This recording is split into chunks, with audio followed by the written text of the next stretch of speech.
Test check, microphone check. I think I got it now. I had a magic button. It was a little tiny itty bitty thing, but I found it. Can y'all hear me? What? What is up, beautiful treeple? Welcome to Ask an Arborist live Q&A. This is the show where you get your tree questions answered by a board-certified master arborist and registered consulting arborist free of charge, just because we love hanging out with y'all and talking trees. And quite frankly, I am a big fan of people. I think, people, we all have our sin natures and all that. That is what it is. But God made people in his own image. And so I think y'all are pretty special. And quite frankly, trees are good for humans. They're very good for you guys. And so we like to come at you live here from Houston, Texas, and just go over your great tree questions. Now, I've spent most of my career in Texas. I have worked in New Jersey on the East Coast and over on the West Coast in California and a few places in between. And I've seen some things, y'all. But quite frankly, this community goes far beyond me. And we've built a really cool thing where we're getting people from all over the United States and really all over from the world coming to answer your great tree questions. So we were talking a couple days ago about an issue, and I wanted to briefly go over some really fun stuff. Now, this is Uncle Lou. Uncle Lou is a hero of mine. He has inspired some guys like James Coleman and myself and a bunch of other people out there. I was just having another conversation with Ezekiel Willard. He's an amazing arborist too. He's actually got far more credentials than I do. I look like an amateur compared to him. But we were talking about Uncle Lou and James Coleman and some of these guys that really have pioneered things, because we got a situation on our hands, y'all. And so let me show you a couple pictures from a tree that one of our guests, our members brought to our attention. And this is a pine tree. I'm going to try to keep her anonymous here, but this is the pine tree, and I wanted to talk to you about this because this is really important, you guys. I just sent her over a rudimentary, it's not complete, but an arborist report that I want her to bring to City Council. And Chantel, if you're hearing me here, I hope you're joining us live. If not, that's okay. Maybe we could tag you in this post. Lucas, can you help me out with that? But this is Chantel. I'm butchering your name. I didn't even go back on my video to see. You told me. I'm sorry, Chantel. I'm such an idiot. Chantel. We're trying to figure this out as we go here. But she brought to attention a tree in Carrollton. Now, little backstory. I grew up in Plano, in the Dallas area, and I know Carrollton very well. And this is a tree in Carrollton, Texas, that you could see here. The city came in and they just wreaked absolute havoc on this tree, and it disgusts me. So this is one of those that, like, I hate when people hurt people. I hate it. It doesn't matter, black, white, green, yellow, brown, male, female, infant, adult, old adults, whatever. Like, humans are important, and trees, I think, were designed by God to be there for humans. I think that's part of God's design, is that we're meant to be around trees. Like, there's so many studies that have shown that over and over and over again, that trees are good for people. People recover faster from cancer and more frequently. ADD rates go down, mental health goes up, depression goes down, crime actually goes down when you have mature trees. So here's the tree that we were looking at. This is a pine tree looks like November 2023 in Carrollton, Texas. And you can see very, very close to the house, right? So that's a sensitive subject. Now, for those of you that are wondering, there's that age-old question, are the roots destroying the foundation? No. Tree roots are advantageous. The way trees grow are essentially in reaction and response to their environment. Now, they certainly have genetic predispositions. So a live oak is going to grow differently than a pine. We call that X-current versus D-current growth. Pine grows up, live oak grows out. Very normal. The roots, generally speaking, some trees have tap roots. Some trees don't so much have tap roots. Some trees have tap roots that are sloughed off as the lateral roots start to grow and become the primary supporting structure, both nutritionally and structurally, for the tree. And so we've got this lovely little pine tree, and I wanted to talk to you about a specific case called Buxa v. Patel. And I should have come more prepared, but I didn't here. But this tree in particular, let me just show you guys. This is crazy, y'all. This is absolutely insane. So, city easement, they absolutely have the right to do anything and everything they want on this property. And you can see they're extending the sidewalk. That's a beautiful thing. I think people should get outdoors more and walk on sidewalks and enjoy nature and enjoy the community and everything. Also, you know, people in wheelchairs sometimes can't drive. They got to walk. And so it's a beautiful thing to put in sidewalks, and that helps to expand the community. Now, there's an old pastor that he passed recently, but named Vodi Bakum. Maybe you've heard of him.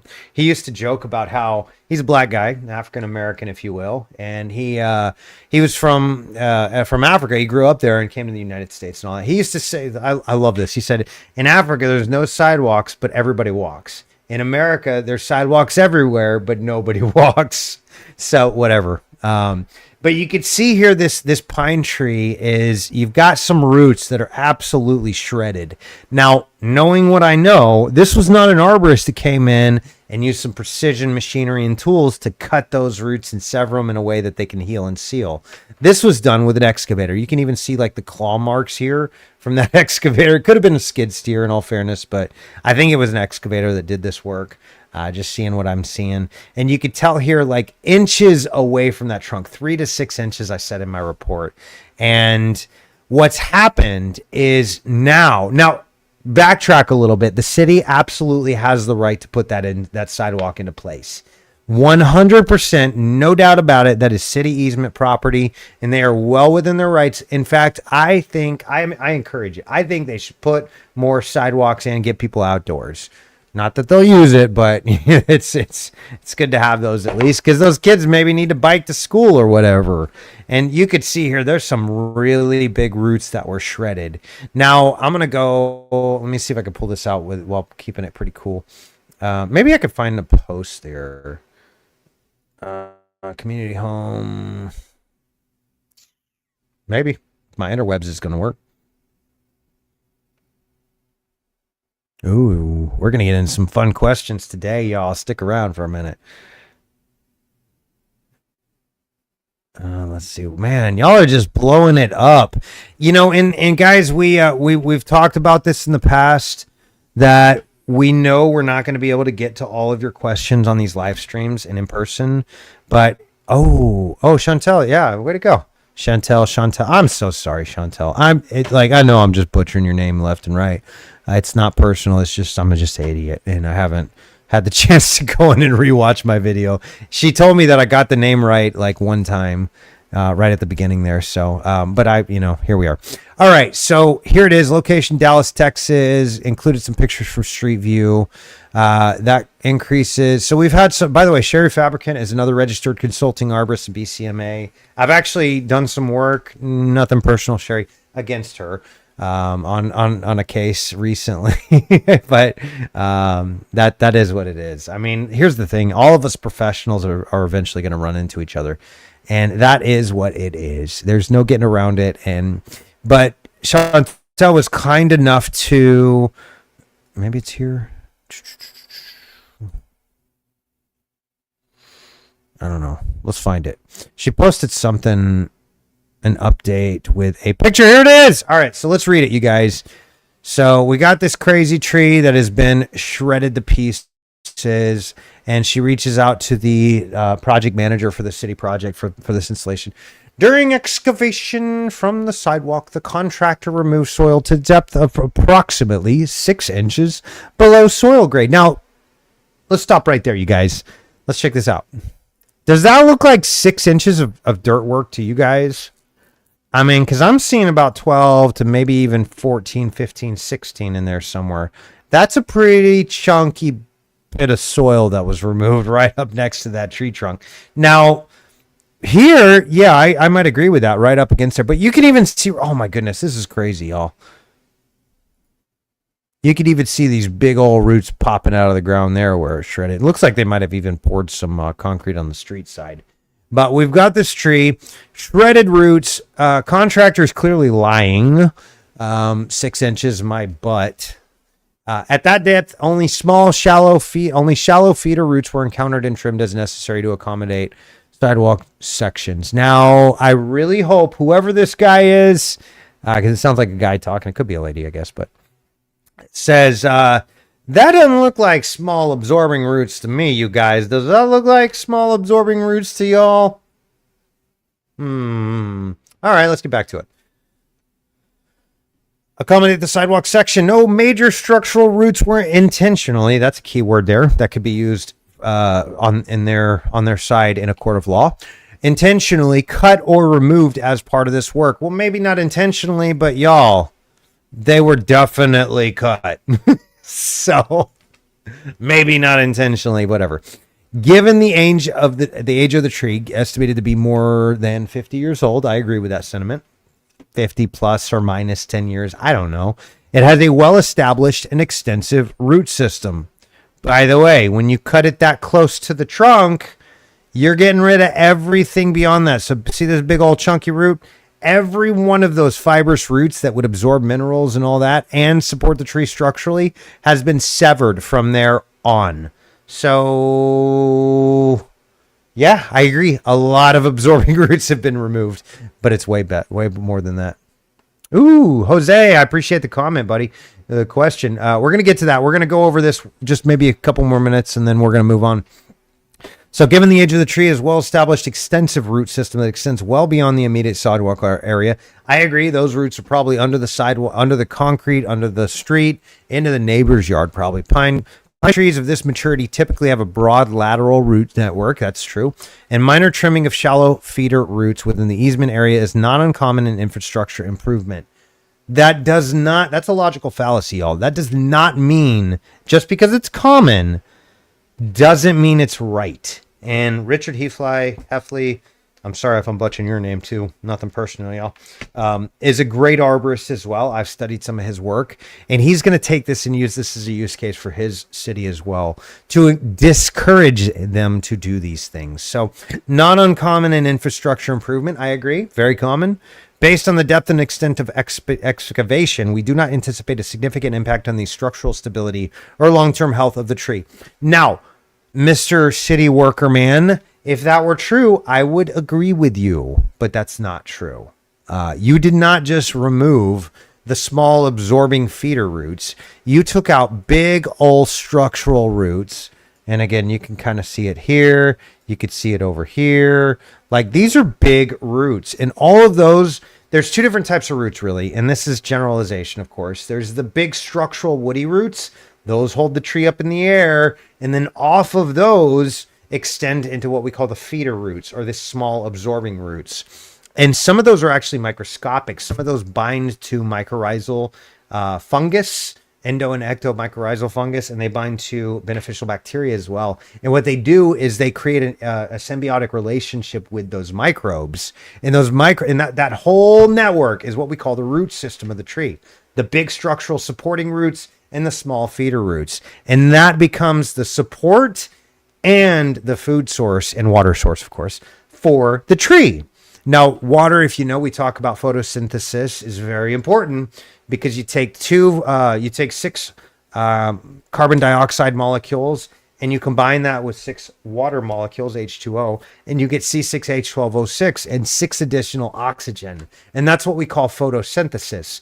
All of those C6H12O6 is sugar. That's glucose. And that's what becomes the basic building blocks of the tree. About 94% of a tree, 94 to 96% of a tree is made up of carbon, 45%-ish, oxygen, 45%-ish, and hydrogen, 4% to 6%-ish. All of these things are critical. So when you take away water from that equation by removing all of these roots, that's a big problem. Now, the other thing, let's go back to it.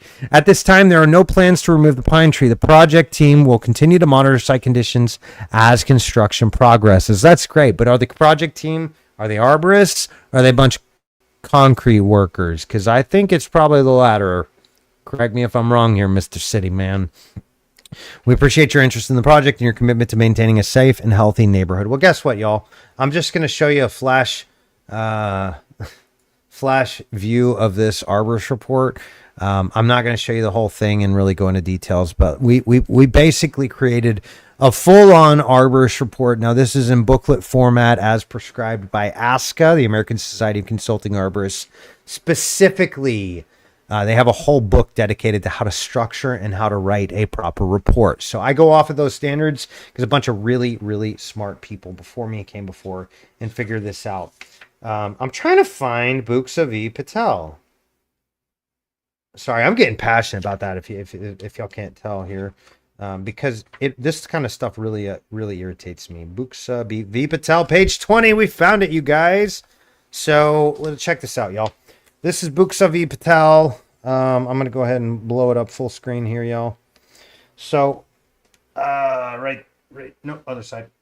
I'm opposite here. Buksa V. Patel. This was a court case in 1992 out of California.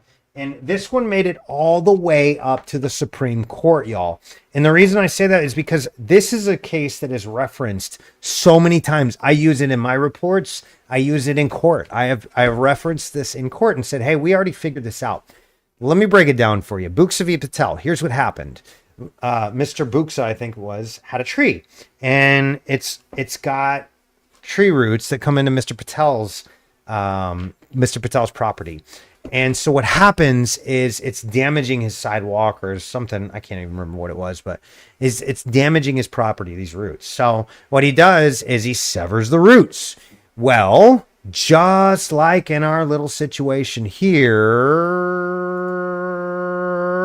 you've got severed roots, right? That's a problem because what happens, all of us arborists know, especially track certified or BCMAs or registered consulting arborists, we know that that tree is now structurally compromised. Now we have to have objective data to back that up. But we know, I know. Like we know that that tree is now structurally compromised, imposes an extreme risk to whoever's living in that house, y'all. I don't know about you guys, but if the city came in and they planted a landmine in my house and said on my yard and said best of luck to you, kiddo, I'd be pretty upset about it. And so I think they've probably got a pretty good reason to be upset about it. But Buksa V. Patel, going back to that, it goes to their California court. I'm trying to see where it was. I don't know. The court system, it's a local court system, basically said, well, no, it's on Mr. Patel's yard. He can do whatever he wants in his yard. And I agree with that to a certain degree. However, when you do something in your yard that negatively affects your neighbor, I got a problem with it. So here's where it came in is Buksa, he appealed it in the Court of California Appeals. So this goes to the state level now. This is above the local level. This is now at the state level. And the appeals court upholds that Mr. Patel was wrong to damage Mr. Buksa's tree because it now presents a structural risk and problematically can come crashing down on his house. That's a big problem, y'all. Big problem. And because, again, I don't want the city to come in and plant a landmine in my front yard and then go tell my kids to go run around out there. That's not okay. And so it goes all the way from the appeals court. It gets appealed again. Now it goes to the Supreme Court. So this is at a federal level. And so this is why this case is so important to our industry, because the federal court, the Supreme Court, upholds the appeals court decision. That's why this is so foundational. It's not just California. It's not just Iowa, Texas, Florida, wherever. This is at the Supreme Court level. This is the decision, and at the state level in California. So whenever you're doing anything to a tree that sits on your neighbor's yard, it's so critically important, whether you're a municipality exercising your rights to come into your jurisdiction, because they have the right. They own that land, essentially. Not technically, but essentially they own that land and can do whatever they want with it. Whenever you do something and that potentially can damage or hurt or harm somebody else or their property, you are now in violation of the law. And that is why this particular case right there, Buksa V. Patel, is so important. By the way, for all you arborists listening, because I know there's some of you on here like to hang out and learn some cool things, this is one of my favorite books out there. It's a simple, tiny little book by Uncle Lou. Again, hero of mine. He is another registered consulting arborist. Been there, done that. Guy's been in the industry for decades and just a wonderful man. Writes wonderful stuff. And if you get to know him on LinkedIn, he's just a good guy. So, anyways, shout out to you, Lou. Thanks so much for all you've done in our industry. Let's get right into it, y'all, because y'all don't want to hear me rambling on anymore. You're here to talk about your great tree questions. So let's get right into it, you guys. I do have one that came in. I love this, Jose. Thanks so much for your question. What's the best way to get rid of mistletoe? And I'll tell you, you can't entirely. What you can do is twofold. Number one is you want to improve the health of the tree. That is critically important. And by the way, if you want to improve the health of your tree, what's most important is that you improve the soil conditions. That's the most important, because think of it like our blood system or our stomachs. Is if our immune system is healthy and thriving, our bodies are going to be healthy and thriving. The same with trees. I think God used a lot of copy and pasting at creation. Let me go ahead and post a video for you, because I just posted one just recently, how to completely remove mistletoe from your trees. What is mistletoe and then how to remove it. So I'm going to give you 2 links, Jose. I hope you're still with me, man. I'm sorry. I was rambling on and on. If you can't tell, things like this get me mad. They get me hopping, y'all. And so it is what it is. But I don't like when people hurt people. I think that's silly. I think y'all should just stop hurting people. So that's the first one. What is mistletoe? This is going to teach you a little bit about what it is. If you actually want to break it down to the original language, mistletoe comes from the words mistel and ton, meaning feces on a stick.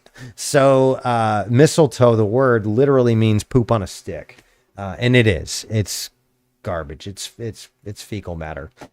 So, anyways, but the best way is improve the health. That's number one. Number two is you've got to stunt the parasite, because it's a hemiparasite or a partially parasitic plant.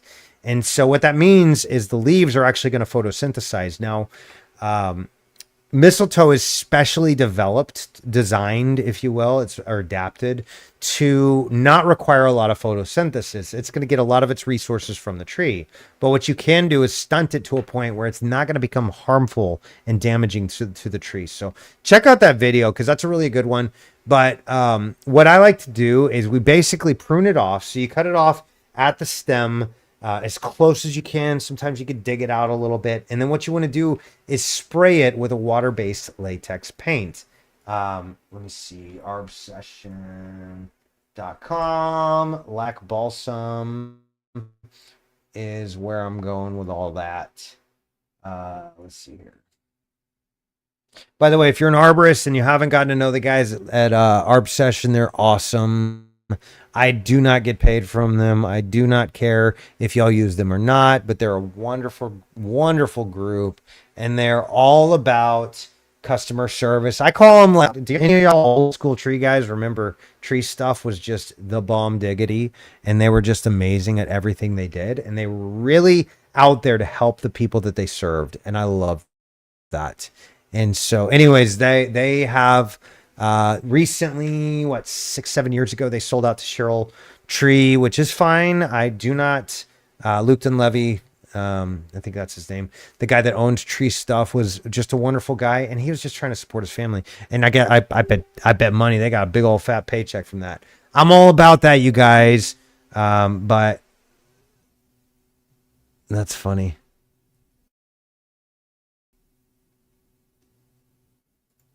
Lac balsam is a great product. Any type of water-based latex paint, though, is going to work well. You can get like an Eco Guard was the one I used to use back in the day. I don't do a lot of production anymore, but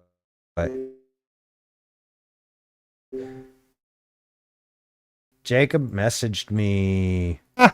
This is corporate for Giant North America. They make the articulating ladder. Oh, that's so cool, Jacob. Jacob's a great guy, guys. And if you haven't met him, he does a lot of like in the field stuff. Jacob and I were talking about articulating loader that I use. So cool, dude. I love it, bro. Congratulations, Jacob. If you're watching this, I hope you are. Man, congratulations, dude. And Lucas, what's the timestamp on this? Can you send me the link? I want to talk to. What's that? No, send me the link for the live stream if you don't mind. Can you text it to me maybe? Yeah.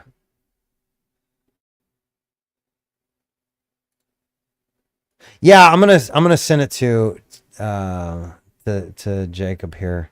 He's a good dude. Okay, so y'all, I'm sorry. That's 25 minutes y'all just spent hearing me rambling on, and I know a lot of y'all hung out with me, and I love it. Thank you so much. The oh, that's great, Lucas. Thank you. Copy link address.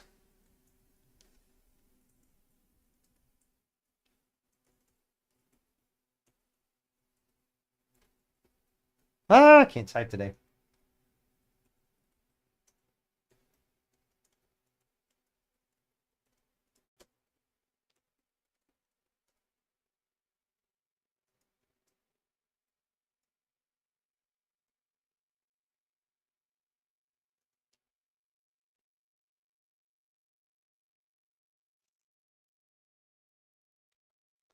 Yeah, he's a great dude, great arborist. He was just texting me about the ASCA event. The he just went through the ASCA Consulting Academy. ASCA, by the way, for those of you that don't know, there's that little blue thing plaque down below. So I'm a registered consulting arborist. There's about 450 of us globally, and basically that means I hang out with a lot of guys that write books about trees and teach people in the industry.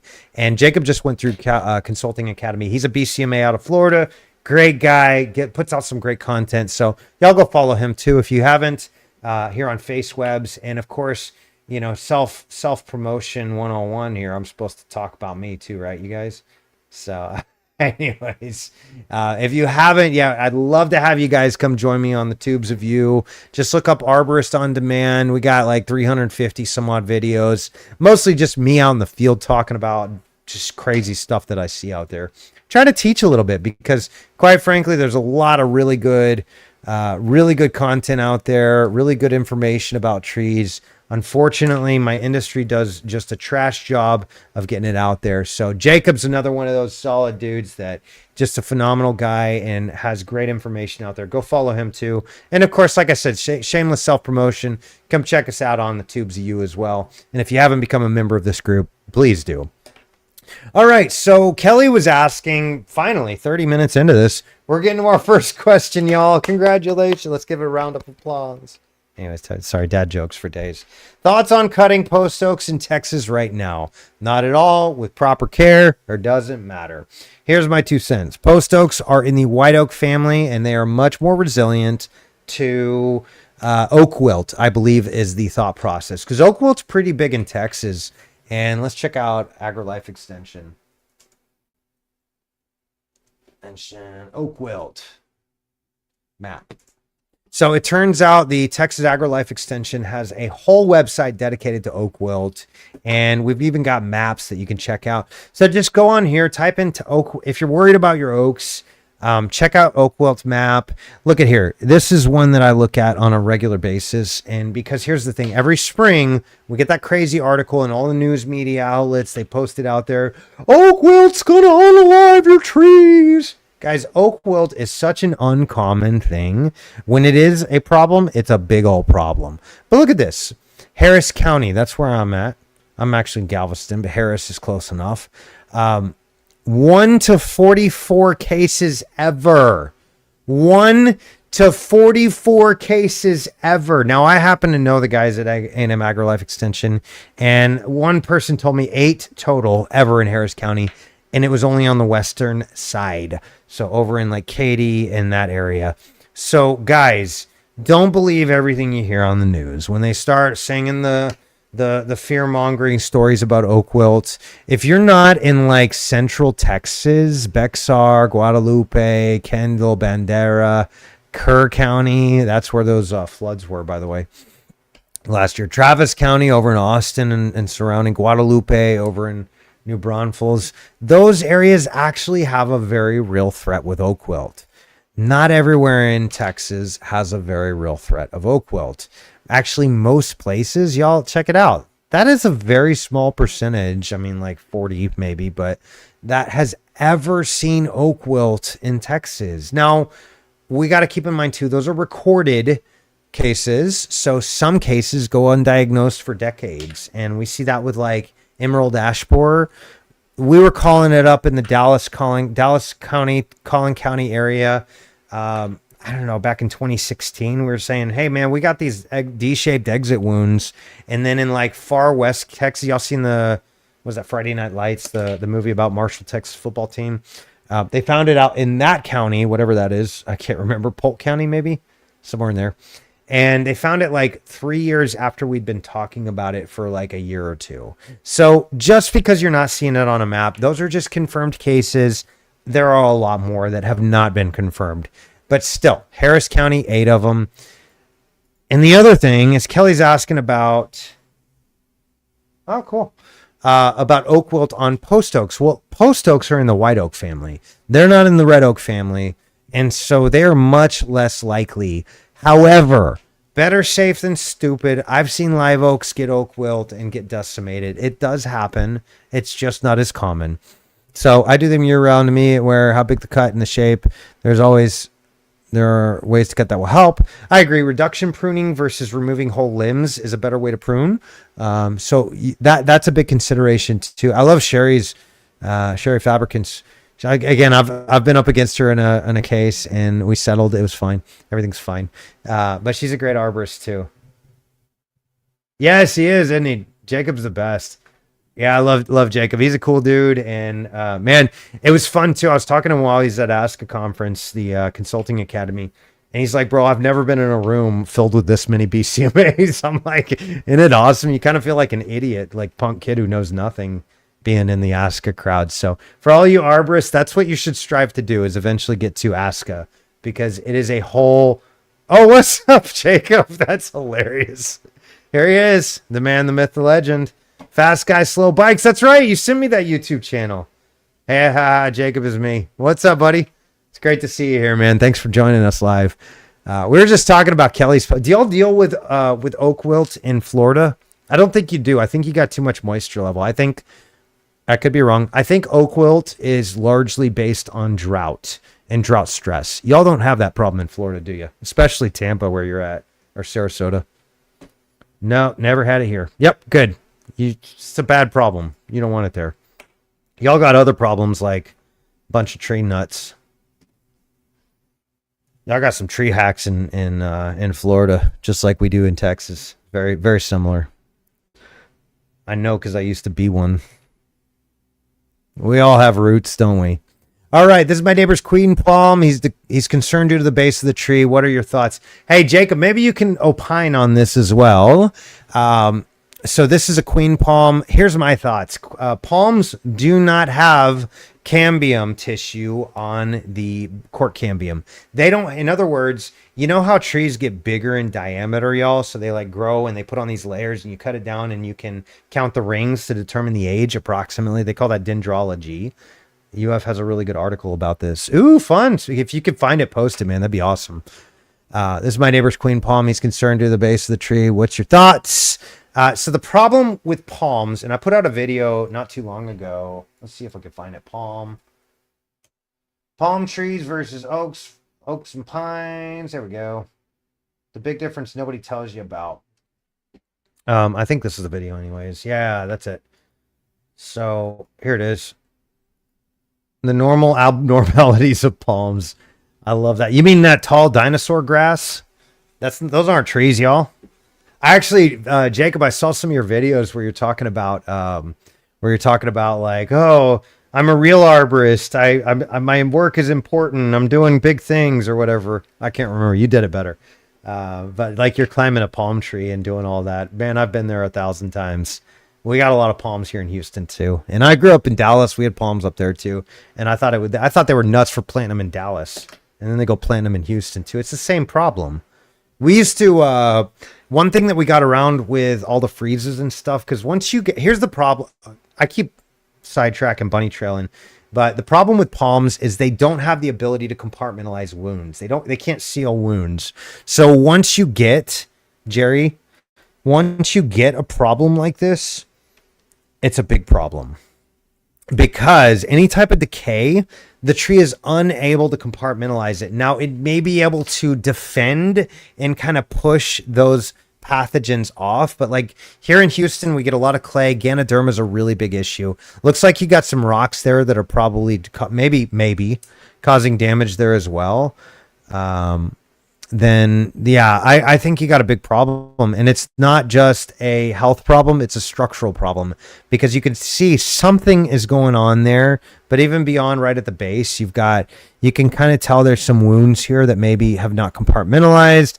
But then I'm always looking for like surrounding context too, to see what's going on with the surrounding landscape. You got all these rocks. You got maybe Phytophthora or some sort of fungal pathogen on these guys. You got sago palms back here, it looks like, that are just really struggling. And then you got other people's queen palms too. Now, Jerry, where you at? Let's see if I can tell. Georgia! So y'all just got hammered with a freeze, bro. You're going to have to cut that queen palm down, I think. I'm sorry to say it. I hate to be the bearer of bad news, and I'm just glad I'm not a medical doctor. Inverted rooting. I've never heard that term, actually. Y'all deal with palms a lot more, though. Hey, if you ever meet a guy named Benjamin Kobeck, tell him I said hi. Actually, don't. He hates me. He's in Orlando, though. He's a ways away from you. But he's on the Florida Palm Commission or whatever. I don't know. A lot of history in trees, you know. Inverted rooting. I've never heard that term. But I can kind of see what that maybe means. The roots are going in. They like maybe died back or unalived back, and then they're starting to invert and root into themselves. I've seen like aerial roots on a bunch of different species of palms. And honestly, palms are not my game, y'all. They're monocotyledon. That's basically tall grass. It's essentially genetically closer to a bamboo than it is a grass. So, humble opinion, y'all.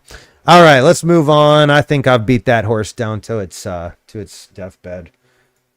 I do need to post this for you, though. Hope that helps, man. Hey, and Lucas, do me a favor. If you are, when you're posting these, the timestamps, if you don't mind posting it from the Arborist on Demand page, that'd be good. I don't know what you're doing, honestly. What's that? When they thank you. You could go on and comment from your personal too on another tab and be like, this post brought to you by I killed his popularity. Hey, y'all, check it out, guys. We are growing like leaps and bounds. I think it was like 6,500 2 days ago. Now we're up to 6,600. Let's push it to 6,700. That 66 number's got some bad vibes to it, y'all. So if you haven't yet, it would really help us to share share this page with you. 6591. So that's 45 per day in the past 2 days, you guys. Y'all are amazing. Thank you for doing that and joining us and just hanging out with us, you guys. All right. So some of my fruit trees have been planted. Charles is asking, where are you going? Hot Springs, Arkansas. That's a beautiful part of the world. Some of my fruit trees have been planted over and over and are doing okay. What do you mean over and over? Some I just planted. Here are my questions. I recently put 2 to 3 foot wide sections of good compost / super soil. I don't know what that is, but it sounds super. Around the base of my trees. I also added 1 to 2 inches of wide of wood chips. I love it. Chips outside of that. None of the grafting points are covered up. Beautiful. Make sure the root flares are exposed too, though. You got those buried, bro. You got to get those exposed. That's so important. None of the grafting points are covered up. The soil is predominantly clay here, where I am at central southern Arkansas. I actually know your soil very well. Look up Garvin Gardens.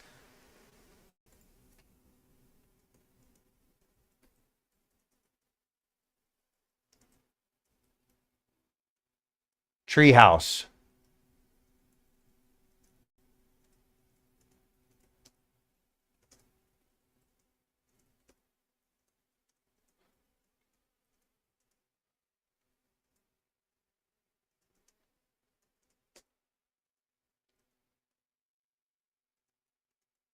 Yeah, so that was a project that came to me, and it was an RFP put out by the University of Arkansas.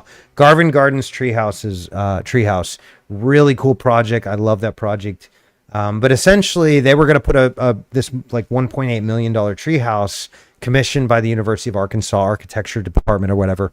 But I won the job, and I said, hey, you guys, I can fertilize this all we want, But if we're going to keep these trees alive, and there were like 4 major ones that supported the treehouse, we're going to have to make sure all of those big old, I almost said a curse word, big old trees that or big old like cranes that are going to pull all these sections to be installed into the trees. We got to make sure that they don't compact the soil, because otherwise it doesn't matter how much I fertilize it. The tree roots are going to suffocate. The microbes are going to suffocate and all that. But anyways, that's just a little side note. Garvin Gardens Treehouse was a fun little passion project of mine. I wound up losing money on that actually, but it was all good because I love it. And the fact that the trees are still up in the air today tells me that we did what was right. But essentially, Jacob, maybe if you're still hanging with us, you'd probably appreciate this. We use the paver grid system, those little hexagonal. You remember back when, before UL and ANSI said no, where we had our helmets, they had those the honeycomb style. These paver grid systems are basically that. They're these honeycomb style grids. Look it up. They're like little 2x4 sheets. What's up, Lucas? Did I turn it down? Well, anyways, these 2x4 sheets of this paver grid system, and you fill it with rocks. Basically, what it does is it disperses the weight evenly, and so that was kind of how we fixed that problem. They've got these big multi tens of thousands of pound cranes and drill rigs and things like that, and we had to make sure. No, I can't hear you either. Actually, let me put it on speakerphone. Maybe my Bluetooth is dying. Unaliving. I'm sorry, tubes of you. I said bad words. Can you hear me now? Okay. Yeah, so basically we put those paver grid systems, they installed the Garvin Gardens treehouse, and everything worked well. So anyways, sorry, Charles, I'm getting sidetracked on those bunny trails again. My thoughts behind this would have been to help the trees with the soil as it decomposes, and also help with keeping weeds back. Also, because it gets so humid here and the ground dries out during the summer, I wanted to help with watering needs. Anyone ever done anything like this? Yes. Here's the rule, Charles. The more organic matter you put in the soil, the more water holding capacity the soil is going to have. So it's really, really critical that you add to it. If you've got a heavy clay soil like you do in southeast Arkansas, rather, southern Arkansas, my bad, zone 8. The more compost you put in there, another thing you can do to add to it is to put in some expanded shale. You can also put in some like calcium, pure calcium. I really like Soilworks' GSR calcium. Let me find that one for you. But it's going to cost you like $80, and you're going to have about 50 times more than you need. But that would be a really, really good option for you. GSR dormant calcium. Oh wait, that's not what I wanted. Products, GSR growing calcium. I need to become a vendor of these guys because they've got a really wonderful product. And Jacob, if you're still here too, that's going to be a really good one for salt levels too. Humic acid and calcium are going to bind to the salt and kind of, I don't want to say neutralize it, but it's going to form a different compound. So that's a really good product for you as well, bro. And even out in calcium, you don't need soil decompaction typically. You got sand, but especially in Sarasota. I was there for Hurricane Ian a few years back. We were down in your turf, actually more down in like Venice area. But anyways, yeah, I hope that helps, man. I think you're doing the right thing. I would definitely expose the root flares a little bit. Let's see. Mulch volcanoes. Friends don't let friends mulch volcanoes their trees. This is one of my favorite videos because it just cracks me up. I like got into some ants while I was shooting the video, and I saw my life flash before my eyes, y'all. All right, let's move on down the line. We got Mickey from Southern Nazarene University. I don't know where that is. What's that? Well, Mickey, you're going to miss out. Why not use dog poop in compost? Dogs are omnivores, I believe, but mostly carnivores. They're going to have a lot of acidity in their fecal matter. You want to compost it before you put it on anything. That's long story short. An old guy years and years ago told me once, he said, If the poop is made mostly of vegetation, use it. If it's made mostly of meat, don't use it. So there you go. A lot of it has to do with the enzymes and such. All right, Ryan, what's up, buddy? Thanks for posting. All right, so we got some hollies here. We're trying to diagnose what's wrong with them. Let's see the video. If it'll play. 2 hollies. That's a nice looking holly. Not so nice a looking holly. Rocks at the base, a little closer here. Compaction. Buried root flares. Especially girdling roots. Girdling roots for sure. A little better at the base. Not buried root flares, but it's still not healthy. I don't consider that holly a healthy tree. I do not think that's a healthy, though. Even though it looks better, when I go to the chiropractor tells me, he says, look, once you've experienced pain, you're very far into that process. And the same goes for trees. Once you start to see the signs and symptoms of problems going on with the tree, you are very far into the stress process. I'm going to say you've got to, I don't know exactly what's going on with it, but you've got 2 very poorly planted trees. You've got them inches away from the concrete and the brick wall, and you've got rocks there, which is not mulch, by the way. Rocks. Landscaping myth busted. Rocks do not equal mulch. This is very important. I see this all the time. I've never seen termites in natural mulch. I would definitely use fresh mulch right out of the Arborist chip truck, then top it off with a fish emulsion and a little molasses. I love it. That's solid advice. I might put some compost on top or underneath or both on there as well. That's going to help to speed up the decomposition process. But yeah, I don't know specifically. I see 2 poorly planted trees, both of them fairly new. I see both of them have root flares buried. That one has, well, not that one, the other one. You got some foliar fungus, but that's whatever. Foliar fungus I'm not worried about typically. That's just one symptom. What I am worried about is those buried root flares and the fact that you're probably watering it 3 to 5 times per week. And that's going to be a problem too. So this is just like a, by the way, so you know, anytime you have a plant or a tree with a waxy leaf, that wax is designed to trap moisture inside of the leaf. So you think like cactuses has a real waxy leaf. Pines, by the way, pines and conifers, same thing. Less surface area on the leaves than these broadleaf plants that we're seeing have. And that's really important because the tree is designed to survive and thrive in less than ideal conditions. And so that waxy coating is basically to prevent drought problems. So anyways, just a little side note. I think you got a lot of problems here. The first and foremost being you probably planted them really improperly. Second is it looks like a brand new construction home. I could be wrong. Correct me if I'm wrong here, Ryan. I know you, and I know you're going to tell me. I also know you're in Montgomery County, and everything's new up there with a few exceptions. So you probably got a brand spanking new house. They probably washed their paintbrushes out.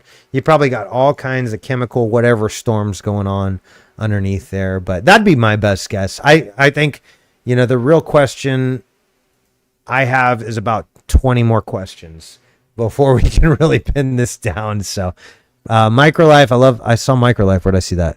Oh, fish emulsion. Soil compaction. Areas close to homes usually get compacted from rainwater. Looks like a bad design. I'd start over. I kind of maybe halfway agree with that. I bet the first gets more water as above as below. I don't know what that means, James. Looks like gutter runoff. Compaction probably. Fibrous feeder roots. Yep. Catherine Inman Moore is another phenomenal arborist. Thanks for your comments and contribution. Gently loosen soil 2 to 3 inches wide in a wide ring, not right at the trunk. I agree. Yeah, vertical mulching and radial trenching I think would go long ways in this type of scenario. But anyways, we're moving on. Can anyone tell me what is going on with my tree? I believe it's a maple located in southeast Texas. Hey, what's up, neighbor? I bet you're in Houston area, aren't you? Maybe up north. That looks like what is that? A red maple? I think it's a red maple. So the biggest problem you have is you got a red maple in southeast Texas. Sorry, I just calls it like I sees it, y'all. All right, so the other thing is you definitely have hypoxylin here. That's what that is. This limb is gone. You've got basically a fungal shit storm going on. This is a mess. And yeah, that tree's unalived. I would remove it. As far as what's going on, drought stress and I think probably overwatering stress all at once in different phases of its life. Hypoxylon is a drought stress type pathogen. It prefers drought stress trees. Oh yeah, Lucas puts out, leave it to you to point out the obvious. Like a fantastic level of girdling roots here, probably putting pressure on those vascular tissues right at the base there. That's going to affect the whole tree. But long story short, you got a red maple in a non-red maple-y area. That's like people planting palm trees in Houston. It doesn't make sense. So great short-term option, provides some great color, beautiful trees. Not for here though. So, all right. Travis says these boys are elite climbers. Hey, we thought that was funny, so I left it, but come on, y'all. This is for tree people, or for people to ask their great tree questions. Hey, what's up, Chantel? I'm doing it again. I'm butchering your name. I'm so sorry. Is this hypoxylon canker? It looks like it to me. Let's check it out. That's hypoxylon canker on a red oak or a pin oak. Yeah, red oak or pin oak. Southern red oak, maybe. It could be a pin oak. That's pretty common on those guys. Red oaks and pin oaks and anything in the red oak family is going to be pretty susceptible to hypoxylon. You've got it on an unalived limb, though. I think if it's isolated to that, you might be okay. You might be able to just remove the limb and just super decompact that soil. Holy cow. Look at all that non-living grass you've got there, Chantel. Is that your... Well, I don't know. That's too much information, but that is a super compacted soil. Let me show you a video. Vertical mulching. How vertical mulching saves trees from soil compaction. By the way, Chantel, I'm about to post another video on use of calcium, that GSR calcium I was talking about earlier. Calcium's great. Like they use it. Picture not. Yeah, I think it is. I think it's hypoxylon, at least on that isolated limb. But you've got to fix that soil compaction before anything's going to work properly. So there's that, and then there's calcium is another good one. I don't have that video out yet, though. As soon as I do, I'll post that on there. So, all right, now we're getting to the one. Lucas, you remember we were talking about this? We were going to publicly shame somebody. Y'all ready to publicly shame someone? Okay, yeah. It's this one. I think two people just left our live stream. That's funny. Will this oak branch hold a tree swing plus 350 pounds worth of kids? We were talking earlier, 350 is on the high end. It's not always going to be that. It looks like you're maybe in Florida. Where you at? I don't know. Embry-Riddle, U.S. Air Force, retired. Hey, thanks for your service. I almost went into the U.S. Air Force. I wanted to be a pilot. I was one test away from being a glider pilot when I was 15 or 16. I think I was 15 and I had to be 16. I had to at least have a driver's license. But I took all my credits. We actually just found the book with all my time logs, which was pretty cool. A little history there. And my mom, I've got a poster. My grandfather's in the Pilots Hall of Fame. And my mom found a poster that my grandfather gave me, this big, like 3 foot by 2 foot or whatever poster, and it has signatures from Buzz Aldrin, and what's the other guy's name? Why am I drawing a blank on that? The guys that walked supposedly on the moon. I'm sorry, I shouldn't even say stuff like that.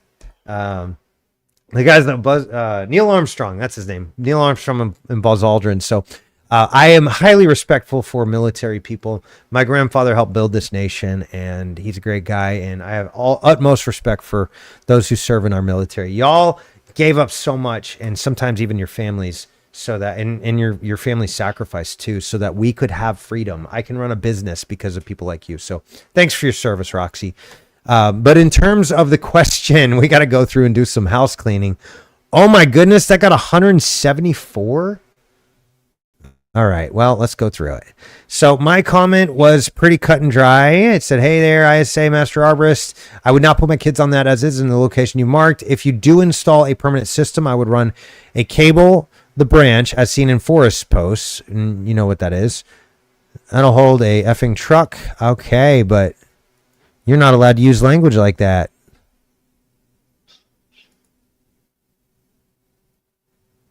Remove report comment to group admins.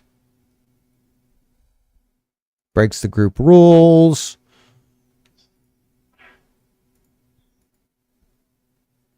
There we go. I'm going to fix that later, y'all. All right. So the other thing, this is hilarious. So I said basically like maybe it's okay, but just to be certain, you should do that. It is a live oak. Live oaks are pretty solid. So there's a guy last year who lost his certification. We had a conversation about that. So this is fun, y'all, because I love this, because I'm gonna get rid of you publicly, Spence. You're a jerk, and you do not believe in, or you don't belong in this group. So the fact that you had to say all that BS just to tell these people the limbs will hold a dang swing. I'm a certified D-bag, registered to assist D's acorns looking buttocks. Today's tree guys are something else. Hey, buddy, you've never been cross-examined before. I can tell that. You just a tree monkey, bro. And you're gone, by the way. You have no right to be in this group. So bye, Felicity. I said bye, Felicity. I'm about to go on my live stream, and I'm going to go ahead and call you out publicly. Then I'm going to kick you in front of everybody watching. So, let's do this. We can do it this way, y'all. Check it out. Oops. Spence. Thomas. Oh, you're just a visitor. Oh, you're not even in this group anyways. How did you get in here? You're banned. Bye. Loser. Yeah, you've never been cross-examined, so once you become a registered consulting arborist, you learn that anything you say and do can and will be held against you in a court of trees. And so that's really cute that you want to tell me that. Oh, that's these new arborists or something else, bro. I have taken whatever's with logs bigger than you. That's crane picks for all of you listening. So y'all don't mess around. This is a cool, clean group, and we're not going to have that nonsense. We are not going to have that nonsense, you guys. This is a clean place for people who love people and love trees, and for good tree owners and lovers to bring their good tree questions in and get good, solid, qualified answers. We're not going to talk about, we're not going to use explicit language. We're not going to be sarcastic and be jerks about it. And that's just how we do things around here, y'all. So get with the program or get out. And especially you tree guys. Especially you tree guys. I'm watching you. I'm a tree guy too. I like to have a good time. But they got that, I see you don't know SHIT about tree work. And they got that tree tards page. Y'all go play around over there. We got no place for that in this group. So a zero tolerance policy. Zero. We're done. As soon as you violate, you're out. If you're a tree guy. If you're a homeowner, I believe in grace too. But if you're a tree guy, I know you guys all too well. We got zero tolerance for that. So moving on. Any idea to treat my holly bush so they don't unalive? Did I already answer this one, Lucas? Do you remember?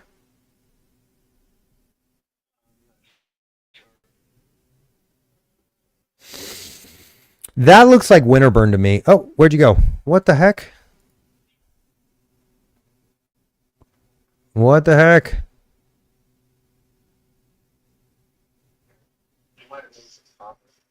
Did I?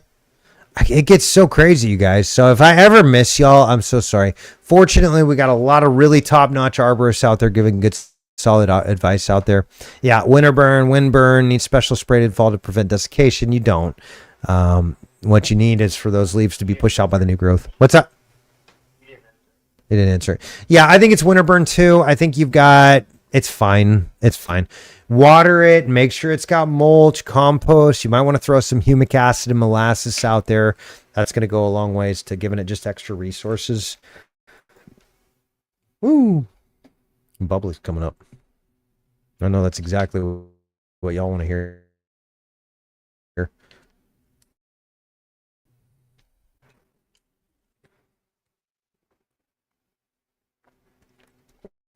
I'm parched from talking too much. My wife talks about how I talk too much too, so I guess that's a thing. Now I've got physical evidence. All right, so let's go to our catalog here. This is one of my favorite products. You can use this, you don't have to, but it's just going to help. Is Microlife Ocean Harvest. I just applied like a gallon of that to my front and backyard, and I do not have a large front and backyard, so use this liberally. Use it however you want to. It's only going to help. It's not necessary, but, you know, take it with a grain of salt.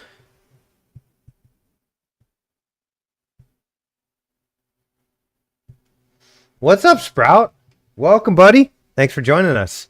Actually, at the cottonwood, I'm removing tomorrow, and I see a lot of cracks that are in the unalive wood, and the trunk is actually slightly more compromised than I thought. Did you use the sounding mallet? Yeah. Post it, please. Send me the email, man. I'll pull it up. Meanwhile, I'm going to go to these other ones, too. All right, so... why does it do that? It's so irritating. Anonymous participant from wherever. I don't know. This large branch broke off of one of my trees, and at the break, you can see tiny white larvae, waste, and maybe eggs. I'm no tree expert in trees.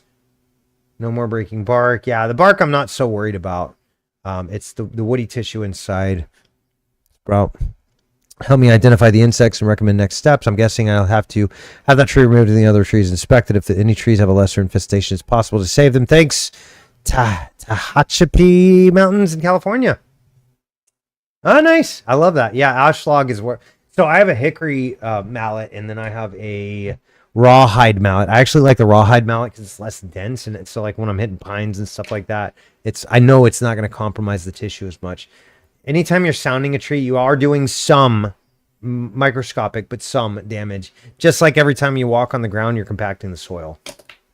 What are you going to do? Y'all just fly from now on. Like, sorry, it's not how it works. But anyways, let's get to Anonymous's question. Those look like a combination of carpenter ant damage and maybe some boring beetles too. I definitely see some fungal decay though too.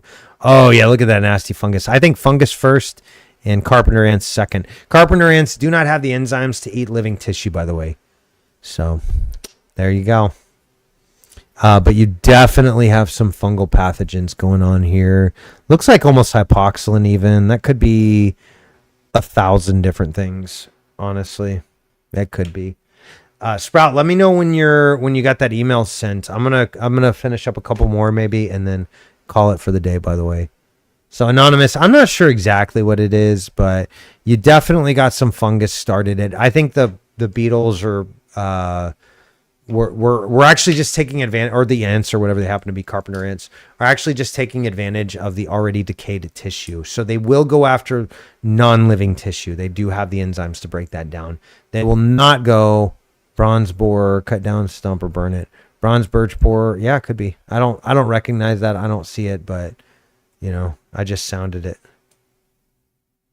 Goes about 2 feet above the ground. Oh man, what a mess. Yeah, and if you can cut it above that, that's okay, Sprout. You can absolutely make a cut above surface level. Humboldt cut is best. So where you're basically cut here, check it out. Sorry, we're going back and forth between two right now. So whenever you're making your face cut, you got your trunk here. It's okay to go above like 2 feet up. But what you want to do is do a Humboldt cut and then come back slightly above. And what that'll do is it'll force the tree to come down and then kind of jump off of the stump. So it's not going to hang on there and just rest, or it's less likely to anyways. And so that way you've got a much cleaner cut. So Humboldt is what I do there. But again, 2 feet is where you're hearing the hollow. Just because you're a non-professional. If you're a professional, yeah, maybe just do whatever you want and get away with it. But you can, as an experienced pro, I got to the point where it's like, okay, I'm feeling the wood as I'm boring into it, as I'm cutting into it. And you can kind of change your plan, change your strategy. Sometimes the tree will start to go kind of sideways, and I'll finish it to where it cuts more straight. There's a lot of little tricks you can do. But I think the best bet is to go above that decay. So if you got all this decay, it's on this side. So if you've got your decay coming in here,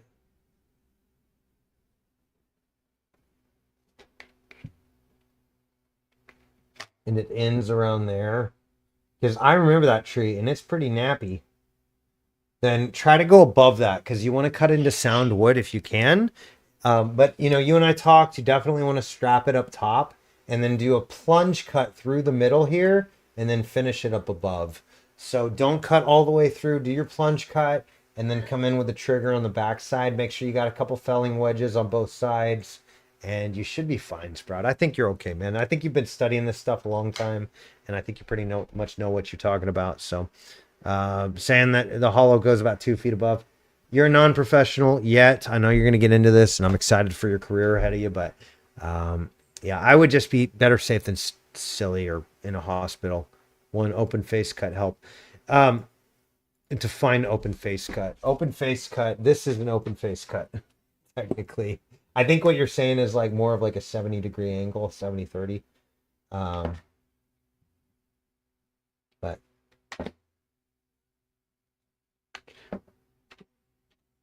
oh, cool. Did you just send it to my email?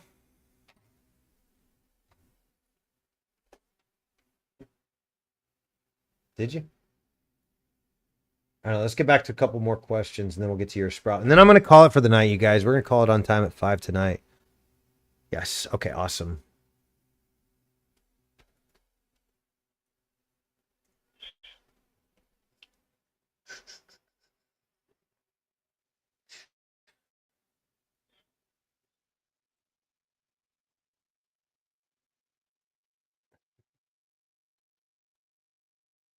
I'm not seeing it, Sprout, in my email. Did you send it to mattlathambcman@gmail.com?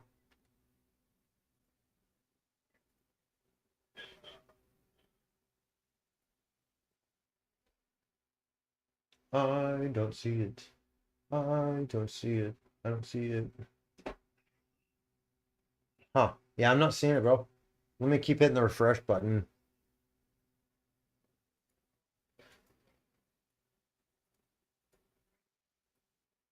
Did you send the actual video or did you send like a link?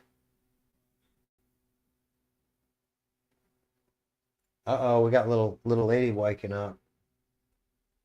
I know y'all can't identify her. I protect my family at all costs. But I'm on dad duty today. What's up? Hello, baby. So, anyways.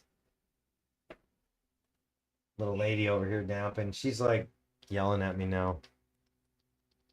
While you wait, guys, here's some pretty music. Can you hear it? There she is. The joys of being a consultant who works from home. Isn't that fun? Sprout, I'm not seeing your email, buddy. Where is it? Maybe it couldn't have gone to spam, huh?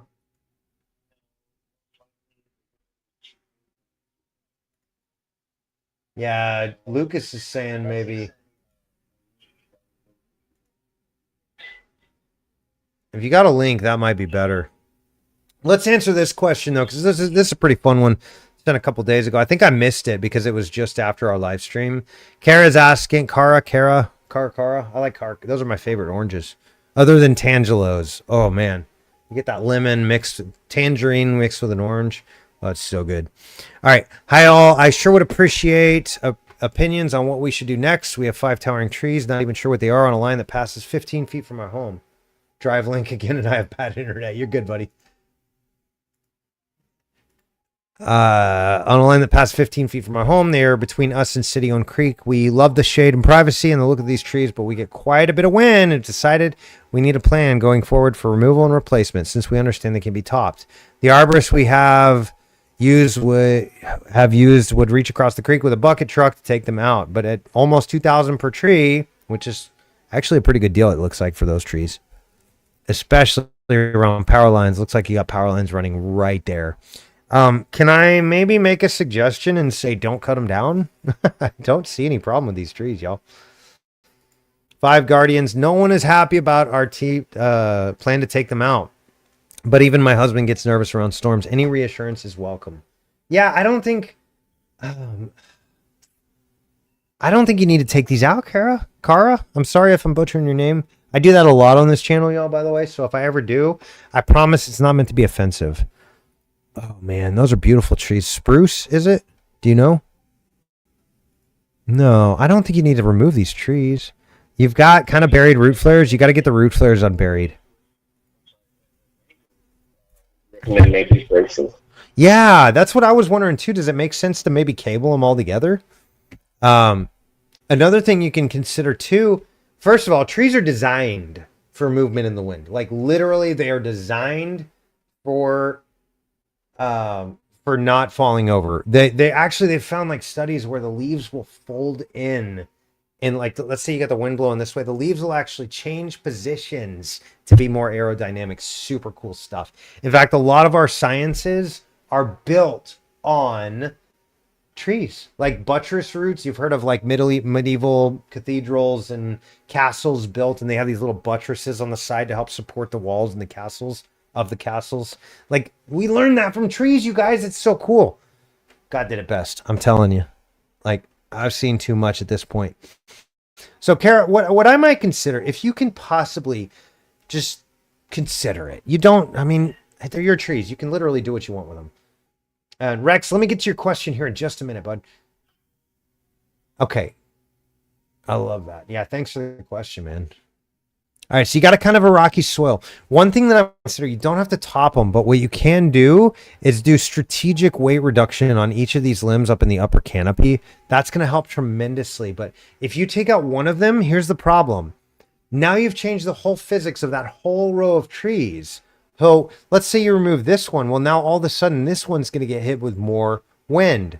That's not good, Kara. That's really bad because that tree has never gotten used to that. There's a lot of studies about like trees on the edge of a forest, like forest edge trees, where they'll come in and let's say they put a highway and they bulldoze all the trees and name the streets after them or whatever. That's suburbia, by the way. That's the joke. And all of a sudden, the trees on the edges start, every time there's a storm, they start collapsing. Whereas before, they're all protected. All the trees are supporting each other from the wind and elements and all that. And so when guardians, they're guarding themselves and they're guarding you guys too. So what you might consider doing is just doing a little structural pruning on those guys. Absolutely, you've got to reduce the amount of soil. You got to remove that from the root flares. That's going to be so critical because these are buried and that can make them a little more structurally prone to failure. You don't want that, obviously. That's bad. I want your tree and you guys to be safe and healthy too. But I'm telling you, these trees are actually adding so much value to your home and not just to your home, but to the community. It sounds like everybody's like really upset that you're removing them. I don't think you need to remove them. I think you need to get a really good qualified arborist. And oh man, I don't know where Camarillo is, but let's see.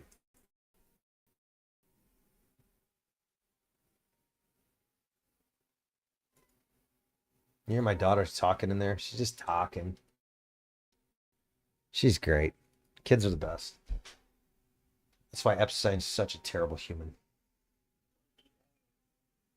What's that? That's why we keep having. We love kids. Camarillo, California. Where that at? Yeah, Rex, I'm gonna get to yours next, and then we're gonna get to your Sprout, and then we're gonna call it for the night, you guys.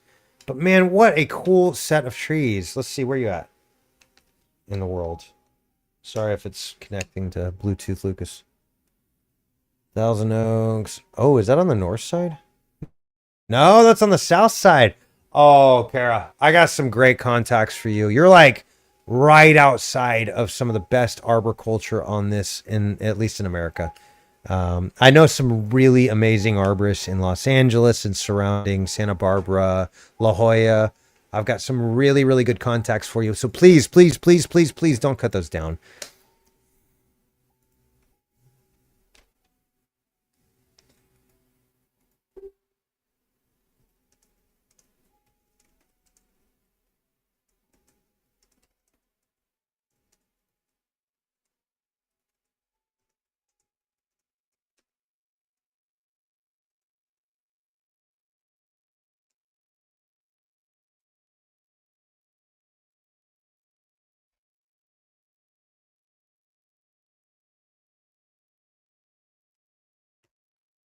All right.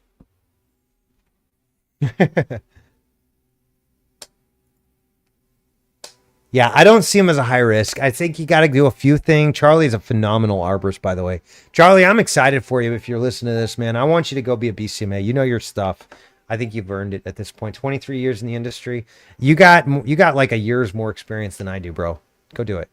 All the cool kids are doing it. All right, Rex, I'm so sorry for the wait, buddy. This was like, I love those trees. Those Douglas firs are awesome.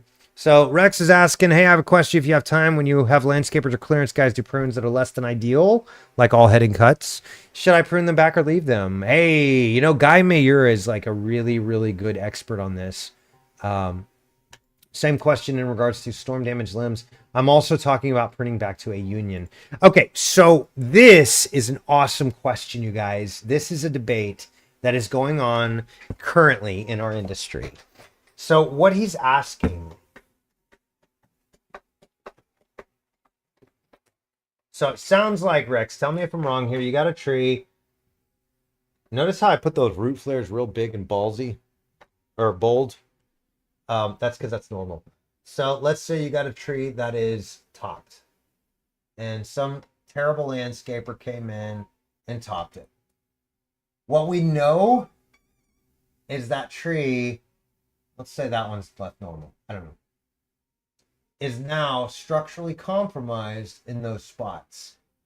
So what's happening is because the tree does not have meristematic tissue at this point, the meristematic tissue is right here in the branch collar. That's that tissue that's designed to seal over a wound. So when you remove the tree at the proper point, what you'll see is that classic little, we call it callus wood tissue, where it seals over and eventually it becomes unrecognizable as a pruned wound. So you get these like little callus tissues that seal over and it's fine. It's kind of like a zipper on the tree. Yeah, okay, so Sprout brings up a really great question or point. Is it depends. That's the answer. That's the right answer, Rex. Is it depends. If it's a small wound, like 2, 3, maybe even 4 inches, you might be better off leaving it. Because there's a new book. Let's see if I can find it.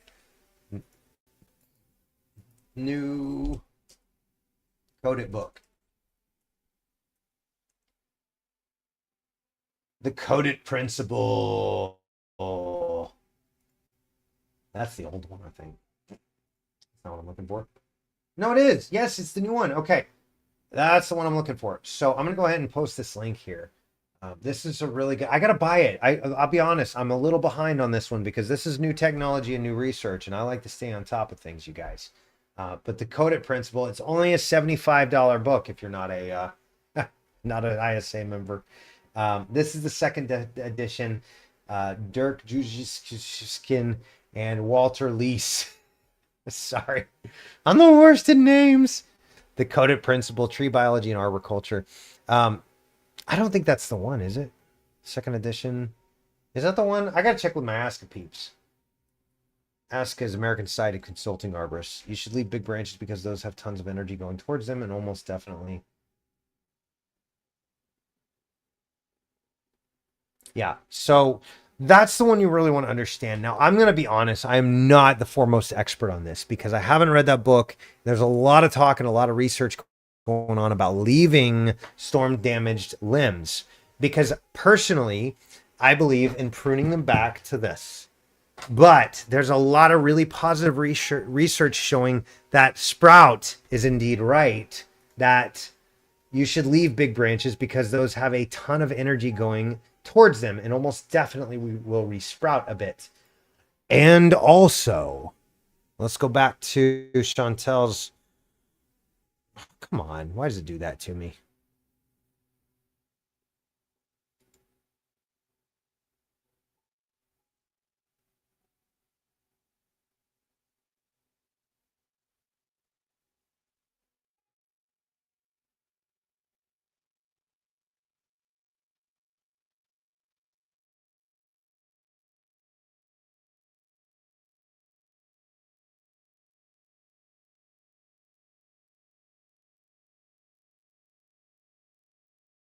This one.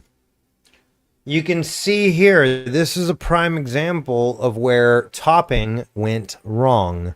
You could see that hypoxylin, and yes, that is most definitely hypoxylin. You could see it did not do well at all. This is the limb in question right here. And they did top it. And guess what? The fungal pathogens got on. And they are eating away at the tree. Now, fortunately, hypoxylin is isolated, it appears anyways, to that one limb. So I have hope for this tree, but I don't have a lot of hope for it. So I have seen both. To be honest, I've seen both where topping it and leaving it has produced amazing results 10 years later. I've also seen where topping it has unalived the tree. So take that with a grain of salt. Species matters. Live oaks are great compartmentalizers. Red oaks are not so great compartmentalizers. Water oaks are horrible compartmentalizers. So you want to make sure to keep that in mind as species matters. Dr. Alex Shigo, who is largely considered the father of modern arboriculture, he used to say in his lectures, and I got so close to seeing him before he passed. He used to say the three most important things to being a great arborist are A, know your tree, B, know your tree, and C, know your tree. So it's really important. So I'm going to caveat that and say, Rex, it really depends. So storm damaged limbs, it depends. Topped limbs, it depends. Oftentimes, it can be better to leave it because the tree can resprout and the tree can heal and seal that wound anyways, especially when you have all those epicormic sprouts that are producing massive amounts of carbohydrates very rapidly. Sprouts are a good thing, and that's why Sprout's name is so great. So great. Everybody prunes them off. You could see in Chantel's tree that all of that interior growth has been removed. That's a very bad thing because all of those limbs are producing good things for the tree, mostly photosynthetes. All right, so Rex, I'm sorry. That was a long explanation. My answer, I think, is going to be it depends. Know your tree is a good compartmentalizer or a poor compartmentalizer, because if it's a poor compartmentalizer, topping and leaving it can actually destroy the tree. If it's a bad compartmentalizer, if it's a, wait, what was I saying? If it's a good compartmentalizer, topping it can be good. If it's a bad compartmentalizer, you might be better off cutting it back to the growth. And dude, Rex, I love this question, and you're catching me at an area which is not my foremost expertise, because there's new information out there, and so I love that. And that's what I love about this industry is going back to it. I was at an ASCA conference, and Jeff Ling, who was the ASCA president at the time, he got up and he said, I'm really excited for you young aspiring arborists, because we grow up in an industry and we've spent 30 years trying to figure out what we're going to do with this industry. Y'all are in an industry that is essentially, not literally, but essentially where the medical industry was in the 50s and 60s. Now, what I interpreted that to mean, and I think what Jeff meant, is that we're in an industry that is growing, and that a lot of, I call them the X's, the ex-convicts, the ex-addicts, the ex-married people, whatever, is the ex-bad folks, that we don't hire the attorneys and the doctors of the world. We generally hire the ex-people, and that's fine. But there's a few guys like myself, like Mr. Block, like Jeff Ling, like Lindsay Purcell, like Jacob Gilliam there, who joined us earlier, that are really doing a lot to, or at least I'm trying, to push the industry in a positive direction. And I'm excited. Yeah, I agree. I think that's great, dude. Yeah, if it's out where it's not a hazard, where people are walking under it, excited about trees until they became greedy for money. Yeah, it's so true, man. Yeah, we hire the X's of the world. I've been leaving deadwood because less hazardous. Yeah, and that's the main thing, is like if you're in a hurricane prone zone, if you got people walking under it in a public park or in your front yard, that's important too. Then you want to get rid of dead tissue, unalive tissue. Sorry, face webs. My bad. Didn't mean to cancel myself. But yeah, if you've got unalive tissue, it's technically completely separated. So it is not a health concern. It is more of a structural and potential hazard concern. So great call, man. Sounds like you're really knowing your stuff. Dude, I'm gonna get that book tonight, and I'm gonna read that book, and I'm gonna come back to you with some info. So join us on the next live stream. Maybe I'll have it. But no, ISA take forever to ship things. So the next week live stream, I'll have some good info for you. But anyways, it's exciting about that because we really are growing as an industry, and it's fun to be a part of it. Honestly, like I'm seeing some cool stuff, and yeah, it's a great time to be an arborist, y'all. If you're an arborist, y'all stick around. We got some great stuff coming in this industry.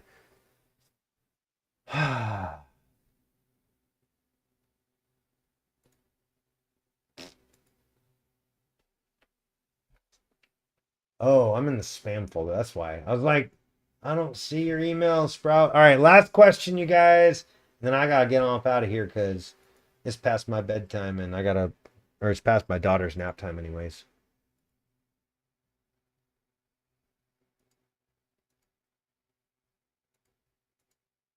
Ooh, horizontal cracks, y'all. Check it out. I'm gonna put this up here, Sprout. I hope nobody sees your email. Y'all see his email. Just forget it. Yep. Yeah, we're looking at the cottonwood now, buddy. Sorry. Yeah, horizontal cracking. Oh, that's no good. I'm gonna download it. Hopefully that won't take up all the last bit of my memory. I'm constantly with my reports, y'all. I look at some really high definition imagery, and sometimes that bites me in the keister. Yep. That's not good. Oh man, that's nasty. I don't like it. I don't like it, Sprout. Quarter centimeter movement. Y'all, this quarter centimeter sounds like not a lot, but that's a lot. Trees are designed to flex, but dead unalive tissue is not designed to flex. It's unalive. It's very static. It just cracks. Yeah, I believe that, dude. Are you seeing like the whole tree move? Oh, y'all can't even see my screen. My bad, guys. Y'all don't want to see me. Taking the sounding right now. This is very bad. It is very bad. Ash log.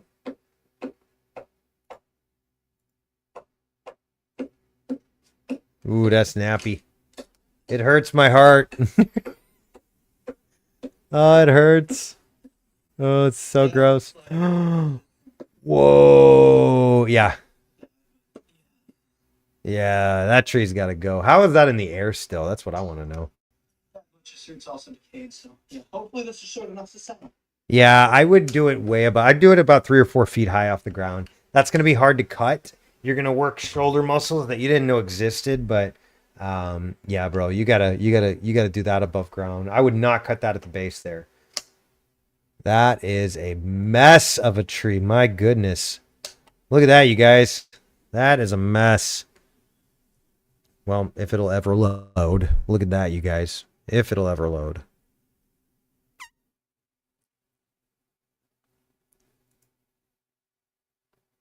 Well, it's not going to want to play nice tonight. Yeah. Ugh. How did that even happen? That is so much decay there, dude. So much decay. I can't even believe that. I can't believe that, actually. That's a lie.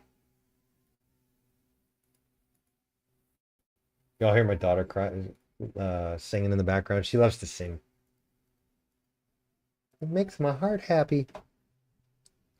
Sprout, you're hurting my heart with this tree. She's fixing it. Don't worry. Did you send 2 videos, or is that the one? Yeah, man.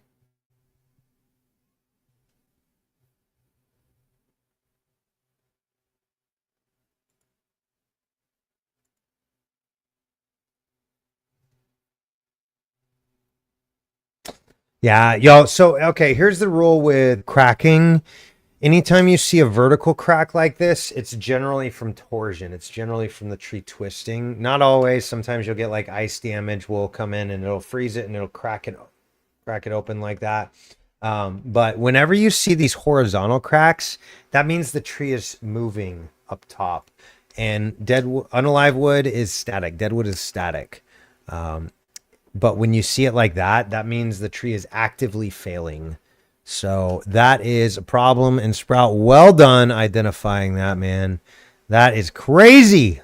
Just crazy, you guys. So, y'all, with that, I'm gonna go ahead and call it for the night. We got some good conversation in. We had a really good crowd hanging out with us, and really appreciate you guys being here and being a part of this group. Again, if you haven't, go find us on the tubes of you here at just look up Arborist on Demand. That's my company. All of this, by the way, is brought to you by arboristondemand.com. That is my company. We do digital consulting no matter where you are in the world. We take care of what on earth? Oh, it's 3 W's. Ha! That's funny. I was like, is my website down, Lucas? What on earth?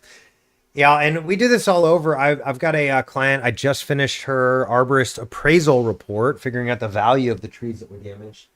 She's in South Carolina, and we got done with another one in Florida the other day, another one in Massachusetts. So we do this all over the United States. I've even got a few.